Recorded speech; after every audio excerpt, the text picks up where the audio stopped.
नमस्कार दोस्तों। तो हमें लास्ट वीक वीकली चार्ट पर एक इनसाइड कैंडल बनते हुए नजर आई है इन बैंक निफ्टी। अगर हम यहाँ पर फिन निफ्टी की बात करें तो फिन निफ्टी में भी इनसाइड कैंडल ही बनते हुए नजर आई है।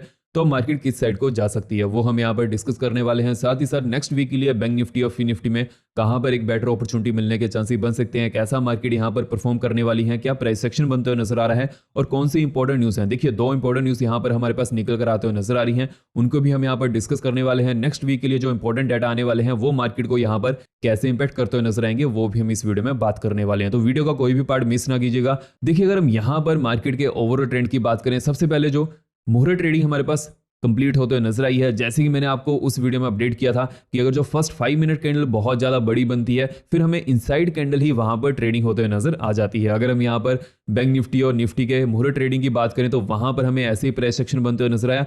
फर्स्ट 5 मिनट कैंडल यहाँ पर बहुत ज्यादा बड़ी बनते हुए नजर आई, उसके बाद मार्केट यहाँ पर ही इसी कैंडल के बीच में ही ट्रेडिंग करते हुए देखने को मिल चुकी है, both Nifty and bank Nifty. तो ये जो हमारा यहाँ पर एनालिसिस था मार्केट में वैसे ही पैन आउट होते हुए नजर आया है, लेकिन वहां पर जो ऑप्शन के प्रीमियम थे वो बहुत ज्यादा हमें बढ़ते हुए नजर नहीं आए। उसके पीछे का क्या रीजन है? बिकॉज देखिए, यहाँ पर जो हमारे पास स्पोर्ट चार्ट था वो तो बढ़ते हुए नजर आ रहा था, अच्छा खासा वहां पर गैप ओपनिंग हुई थी। लेकिन अगर हम यहाँ पर फ्यूचर चार्ट की बात करें तो फ्यूचर चार्ट में कोई भी मोमेंटम नहीं था, बहुत ज्यादा कम मोमेंटम था।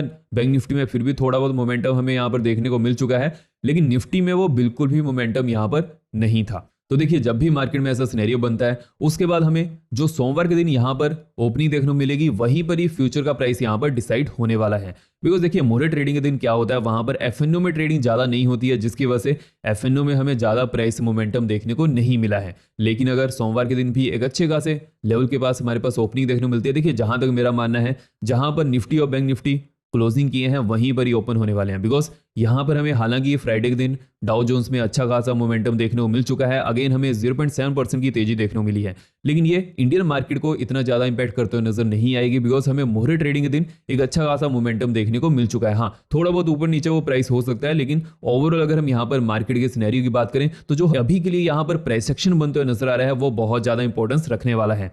बिकॉज अगर हम यहाँ पर यूएस मार्केट के जॉब्स डाटा की बात करें, देखिए इस बार के जो जॉब्स डाटा है ओनली 12,000 आते हुए नजर आए हैं।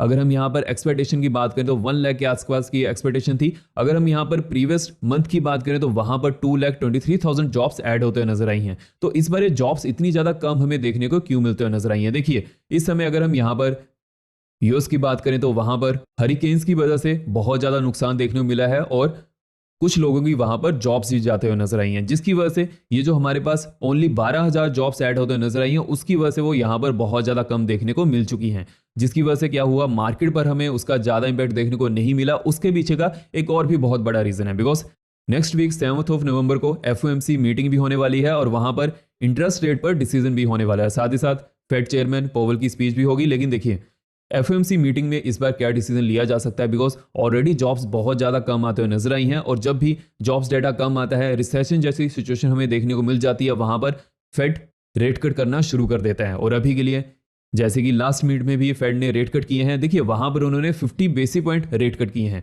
तो अभी के लिए वो अगेन यहाँ पर 50 बेसिस पॉइंट रेट कट तो नहीं करने वाले हैं, लेकिन अगर वो यहाँ पर 25 बेसिस पॉइंट भी रेट कट करते हैं वो भी मार्केट के लिए एज अ पॉजिटिव होगा। लेकिन देखिए, यहाँ पर एक और भी बहुत बड़ी न्यूज़ है जो कि है यूएस इलेक्शन की। मैं उस पर स्टडी कर रहा हूं, मैं आपको नेक्स्ट वीडियो में उसके बारे में अपडेट करूंगा कि कैसे यूएस इलेक्शन यहाँ पर पैन आउट होते हुए नजर आ सकते हैं, मार्केट में उसका क्या इंपैक्ट हमें देखने को मिल सकता है। इस वीडियो पर हम फोकस करेंगे जो फाइनेंशियल सेक्टर है वो नेक्स्ट वीक के लिए मार्केट में यहाँ पर कैसा प्राइस एक्शन शो कर सकता है। देखिए, अगर हम यहाँ पर एफओएमसी मीटिंग की बात करें, जहां तक मेरा मानना है कि अगर फेड यहाँ पर रेट कट भी नहीं करता है, पॉवेल की स्पीच यहाँ पर डबिश रहती है, उस समय भी मार्केट सस्टेन कर सकती है। लेकिन देखिए, जैसे कि फेड ने यह कहा है कि इस फाइनेंशियल ईयर में वो 100 बेसिस पॉइंट रेट कट कर सकते हैं, उसकी पॉसिबिलिटी बन सकती है। तो अगर ऐसा होता है फिर वो यहाँ पर अगर रेट कट करते हैं वो मार्केट के लिए बहुत अच्छा सिनेरियो लेकर आ सकता है।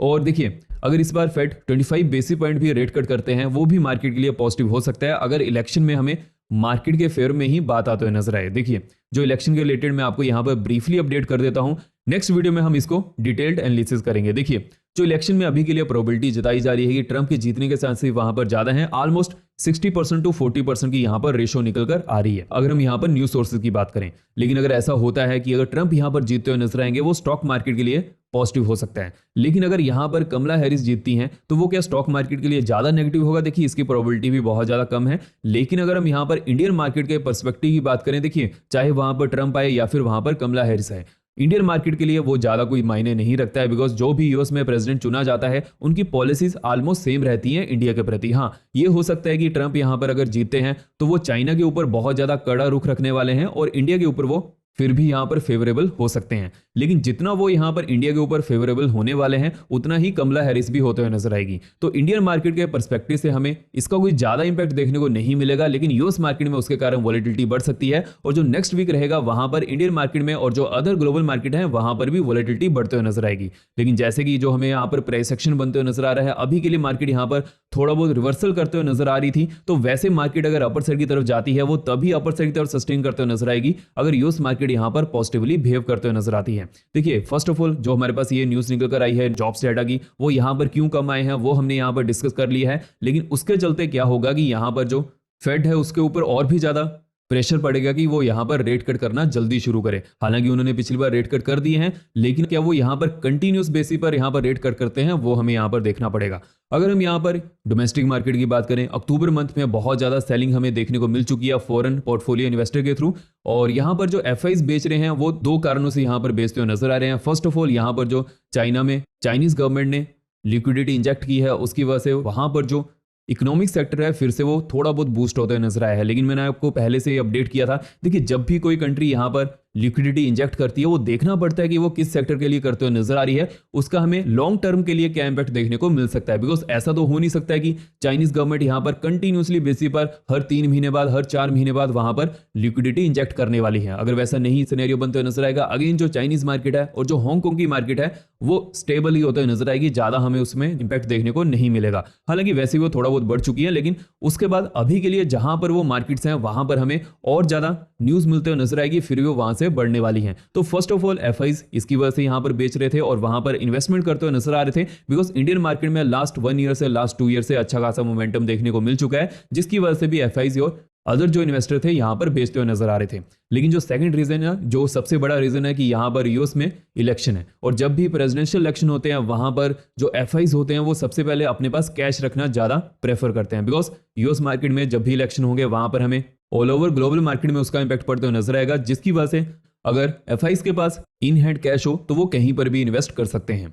अगर हम यहां पर एफआईज की सेलिंग की बात करें तो 94,000 की सेलिंग हमें देखने को मिल चुकी है, और जो इंडाइसेस की बात करें तो वहां पर भी ऑलमोस्ट 5 to 6% की गिरावट देखने को मिलते हुए नजर आ रही है। लेकिन अगर हम अदर मंथ्स की बात करें तो हमें सितंबर में 57,000 करोड़ की स्टॉक्स में बाइंग देखने को मिली थी। उससे पहले भी हमें लास्ट मंथ में बाइंग देखने को मिलते हुए नजर आ रही थी। तो देखिए ऐसे ही रहता है, एफआईज कभी बाई करेंगे कभी सेल करेंगे, हमें वो देखना पड़ेगा उसका प्राइस सेक्शन क्या बनते हुए नजर आ रहा है। और अभी के लिए जो मैंने आपको यहाँ पर एफआईज और डीएस के डाटा के बारे में भी अपडेट किया था कि वो कैसे यहाँ पर चेंजेस आते हुए नजर आ रहे थे, मार्केट वैसे ही वहां पर रिएक्शन देते हुए नजर आई है। आई होप आपको वो अच्छी तरह से वीडियो यहाँ पर मार्केट में कैसे हमें एक बेटर सिनेरियो को लेकर चलना है वो आपको यहाँ पर क्लैरिटी देते हुए नजर आए होंगे। उसको चलिए हम जब इंटरडे की बात करेंगे और इंटरडे बेसिस पर निफ्टी और बैंक निफ्टी में कहां पर एक बेटर अपॉर्चुनिटी बनते हुए नजर आ सकती है, और साथ ही साथ मिड कैप निफ्टी और बैंक से जब हम कल लेवल्स को डिस्कस करेंगे उस समय हम उसके बारे में और भी अच्छी तरह से डिस्कशन करने वाले हैं। यहां पर अगर हम नेक्स्ट वीक के लिए बैंक निफ्टी की बात करें, देखिए जैसे कि नेक्स्ट वीक फेड की एफओएमसी मीटिंग भी होने वाली है, तो उसका हमें मेजर इंपैक्ट फाइनेंशियल स्टॉक्स पर देखने को मिल जाता है, जिसकी वजह से फाइनेंशियल स्टॉक यहां पर बहुत ज्यादा वोलेटाइल होने वाले हैं। लेकिन अगर हम यहाँ पर बैंक निफ्टी के स्पॉट और रेशनल लेवल की बात करें, देखिए अगर हम यहाँ पर डेली चार्ट्स को एनालाइज करें तो हमें कितनी ज्यादा यहाँ पर वोलेटिलिटी देखने को मिलते हुए नजर आ चुकी है वो आप यहाँ पर देख सकते हैं। देखिए जब भी यहाँ पर बुल्स और बियर्स ऐसे मार्केट में पोजीशन को बनाते हुए नजर आते हैं कि हमें एक सिंगल साइड की डायरेक्शन यहाँ पर क्लियर होते हुए नजर नहीं आती है, तो जैसी ये रेंज अपर साइड या फिर डाउन साइड की तरफ ब्रेक होगी तो वहां पर बहुत अच्छी अपॉर्चुनिटी देखने को मिल जाती है। तो हमें यहाँ पर मार्केट में क्या सिनेरियो लेकर चलना है, फर्स्ट ऑफ ऑल अगर हम यहाँ पर देखें तो एक बहुत अच्छी कैंडल हमें बनते हुए नजर आई, उसके बाद मार्केट यहाँ पर डेली चार्ट पर रिट्रेसमेंट लेते हुए नजर आ रही है। जैसे ही मार्केट अपर साइड जाना शुरू करेगी एक अच्छा खासा मोमेंटम मिलने के चांसेस बनते हुए नजर आएंगे। तो देखिए अगर हम यहाँ पर लेवल्स की बात करें तो सबसे पहले हम बैंक निफ्टी में इंपॉर्टेंट रेजिस्टेंस और सपोर्ट जोन को डिस्कस कर लेते हैं। देखिए अगर हम यहाँ पर रेजिस्टेंस जोन की बात करें तो अपर साइड में 51,875 की फर्स्ट रेजिस्टेंस जोन यहाँ पर बनने वाली है। जैसे ही एक अच्छे खासे वॉल्यूम के साथ और इसके ऊपर ही अगर हमें डेली चार्ट्स पर क्लोजिंग देखने को मिलती है, उसके बाद पोजीशन बेसिस पर नेक्स्ट रेजिस्टेंस जोन यहाँ पर 52,300 टू 450 की रहने वाली है। और देखिए 300 टू 450 के आसपास एक अच्छी खासी रेजिस्टेंस जोन है। लेकिन अगर डेली चार्ट्स पर 450 के ऊपर एक अच्छे खासे वॉल्यूम के साथ ब्रेकआउट देखने को मिलता है, उसके बाद नेक्स्ट रेजिस्टेंस जोन यहाँ पर 53,000 की होने वाली है। और जैसे कि 53,000 का लेवल एक होल नंबर है, अगर बैंक निफ्टी का प्राइस वहां पर आएगा तो सपोर्ट लेने की कोशिश कर सकता है। लेकिन देखिए यहाँ पर हमें एक चीज ध्यान में रखकर चलनी है, जब भी बैंक निफ्टी का प्राइस यहाँ पर आएगा एक अच्छे खासे वॉल्यूम के साथ वहां पर ब्रेकआउट करना चाहिए, उसके बाद ही ये सपोर्ट जोन यहाँ पर कहलाते हुए नजर आएगी। जब भी मार्केट में ऐसा सिनेरियो बनता है उस समय मैं आपको अपडेट कर ही दूंगा। लेकिन अगर हम यहाँ पर डाउन साइड में सपोर्ट जोन की बात करें, देखिए डाउन साइड में जो इमीडिएट सपोर्ट जोन यहाँ पर बनने वाली है 51,450 की बनने वाली है। जैसे ही 450 नीचे एक अच्छे खासे वॉल्यूम के साथ ब्रेकडाउन देखने मिलता है डाउन साइड में, नेक्स्ट सपोर्ट जोन यहाँ पर 51,050 रहेगी, देन नेक्स्ट सपोर्ट जोन यहाँ पर 50,400 टू 350 की रहने वाली है। हालांकि अगर हम यहाँ पर बैंक निफ्टी के ओवरऑल सिनेरियो की बात करें, इंट्राडे के लिए जो हमारे पास यहाँ पर वोलेटिलिटी रहेगी वो 450 से लेकर 875 की रेंज में रहने वाली है। यहाँ पर पोजीशन बेसिस पर बेटर अपॉर्चुनिटी फाइंड आउट करने का मौका बनते हुए नजर नहीं आएगा, ये चीज आपको यहाँ पर ध्यान में रखकर चलनी है। अगर हम यहाँ पर ओवरऑल मार्केट के सिनेरियो की बात करें तो उसके बेसिस पर अगर हम यहाँ पर फाइनेंशियल सेक्टर की बात करें, देखिए फाइनेंशियल सेक्टर अभी के लिए फ्रंट सीट पर बैठते हुए नजर आ रहा है, विच मीन्स की अगर मार्केट जिस भी साइड जाएगी फाइनेंशियल सेक्टर ही उसको पहले लेकर जाने वाला है। तो ये चीज हमें यहाँ पर ध्यान में रखकर चलनी है और अभी के लिए फाइनेंशियल सेक्टर पॉजिटिविटी शो करते हुए नजर आ रहा है as compare to other sectors. अगर हम यहाँ पर आईटी सेक्टर की बात करें, देखिए यूएस मार्केट में हमें आईटी सेक्टर में अच्छी खासी गिरावट देखने को मिल जा रही है, जिसकी वजह से other global market including Indian market हमें उसका इंपैक्ट देखने को मिल ही जा रहा है। तो ये चीज आपको यहाँ पर ध्यान में रखकर चलनी है। अगर हम यहाँ पर फिन निफ्टी की बात करें, देखिए जैसे कि हमें फाइनेंशियल सेक्टर में एक अच्छा खासा मोमेंटम देखने को मिल जा रहा है, लेकिन अगर हम यहाँ पर फिन निफ्टी की बात करें, Fin Nifty as compare to bank Nifty ज्यादा स्ट्रॉन्ग हमें देखने को यहाँ पर मिलते हुए नजर आ रहा है। तो उसके बेसिस पर ही हमें यहाँ पर मार्केट में बेटर अपॉर्चुनिटी देखने को मिल सकती है। लेकिन अगर हम यहाँ पर अपर साइड में रेजिस्टेंस जोन की बात करें तो अपर साइड में जो फर्स्ट रेजिस्टेंस जोन यहाँ पर रहने वाली है 24,025 की रहेगी। जैसे ही डेली चार्ट्स पर एक अच्छे खासे वॉल्यूम के साथ ब्रेकआउट देखने को मिलता है अपर साइड में, नेक्स्ट रेजिस्टेंस जोन यहाँ पर 24,150 टू 165 की रहने वाली है। लेकिन अगर 165 के ऊपर डेली चार्ट्स पर क्लोजिंग देखने को मिलती है उसके बाद फिन निफ्टी में नेक्स्ट रेजिस्टेंस जोन यहाँ पर 400 के आसपास होने वाली है। ये चीज आपको यहाँ पर ध्यान में रखकर चलनी है। जब फिन निफ्टी नेक्स्ट वीक 400 के आसपास पहुंचेगा उस समय में आपको next resistance zone positional basis पर कहां पर हमें ध्यान रखकर चलना है वो मैं आपको उस समय अपडेट कर ही दूंगा। लेकिन अगर हम यहाँ पर डाउन साइड में सपोर्ट जोन की बात करें तो डाउन साइड में जो इमीडिएट सपोर्ट जोन यहाँ पर बनते हुए नजर आ रही है 23,825 टू 800 की रहने वाली है। जैसे ही 800 के नीचे एक अच्छे खासे वॉल्यूम के साथ ब्रेकडाउन देखने को मिलता है, इसके नीचे ही डेली चार्ट्स पर क्लोजिंग देखने को मिलती है। नेक्स्ट सपोर्ट जोन 625 टू 550 की रहेगी और अगर 550 का लेवल यहाँ पर ब्रेक होता है नेक्स्ट सपोर्ट जोन यहाँ पर 375 की रहने वाली है। और जो 800 से लेकर 24,025 की रेंज रहने वाली है वहां पर पोजीशन बेसिस पर बेटर अपॉर्चुनिटी मिलने के चांसेस बहुत ज्यादा कम बनते हुए नजर आएंगे। इस रेंज में हम ओनली इंट्राडे बेसिस पर ही ज्यादा फोकस करने वाले हैं। और जैसे कि जो यूएस में जॉब्स डेटा आते हुए नजर आए हैं वो क्यों इस बार बहुत ज्यादा कम आए हैं वो हमने यहाँ पर डिस्कस कर लिया है। साथ ही साथ जो हमें लास्ट मंथ यहाँ पर एफआईज की तरफ से सेलिंग देखने को मिली है उसका क्या हमें इंपैक्ट नेक्स्ट वीक भी या फिर नेक्स्ट मंथ भी इंपैक्ट पड़ते हुए नजर आएगा। देखिए अगर हम यहाँ पर नेक्स्ट वीक की बात करें तो उसका इंपैक्ट हमें देखने को मिल सकता है। लेकिन अगर हम यहाँ पर नेक्स्ट मंथ की बात करें तो देखिए उस समय तक तो प्रेसिडेंशियल इलेक्शन भी कंप्लीट हो जाएंगे। जैसे कि 5 नवंबर को प्रेसिडेंशियल इलेक्शन होने वाले हैं और 7 या फिर 8 नवंबर तक हमें उसका आउटकम भी मिलते हुए नजर आएगी।